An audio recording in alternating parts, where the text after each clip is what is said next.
പിതാവും പുത്രനും പരിശുദ്ധാത്മാവുമായി ഞങ്ങളുടെ ഹൃദയത്തിൽ നിരന്തരം വസിക്കുന്ന ത്രിയേക ദൈവമേ, അങ്ങയെ ഞങ്ങൾ ആരാധിക്കുകയും സ്തുതിക്കുകയും ചെയ്യുന്നു.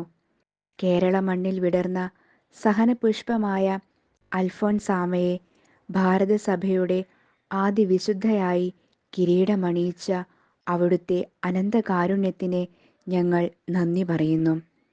ഗോതമ്പുമണി നിലത്തു വീണ് അഴിയുന്നില്ലെങ്കിൽ അത് അതേപടിയിരിക്കും, അഴിയുന്നെങ്കിലോ അത് വളരെ ഫലം പുറപ്പെടുവിക്കും എന്ന തിരുവചനം ജീവിതത്തിൽ പകർത്തിയ വിശുദ്ധ അൽഫോൻസായുടെ മാധ്യസ്ഥ സഹായത്തിനായി ഞങ്ങളെയും ഞങ്ങളുടെ കുടുംബങ്ങളെയും നാടിനെയും മനുഷ്യവംശം മുഴുവനെയും സമർപ്പിക്കുന്നു.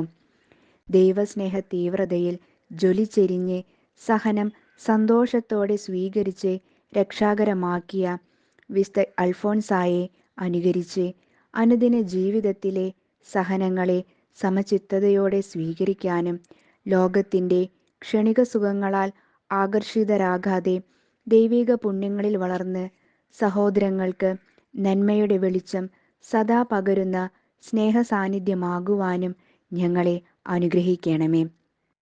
വിശുദ്ധ അൽഫോൻസായുടെ സുഹൃത യോഗ്യതയാലും മാധ്യസ്ഥത്താലും ഞങ്ങളുടെ എല്ലാ പ്രാർത്ഥനാ നിയോഗങ്ങളും പ്രത്യേകിച്ച് നമ്മുടെ ആവശ്യം ഇവിടെ ഏറ്റുപറയുക. സാധിച്ചു തന്ന് അനുഗ്രഹിക്കണമേ. നിത്യം പിതാവും പുത്രനും പരിശുദ്ധാത്മാവുമായ സർവേശ്വര എന്നേക്കും ആമേൻ.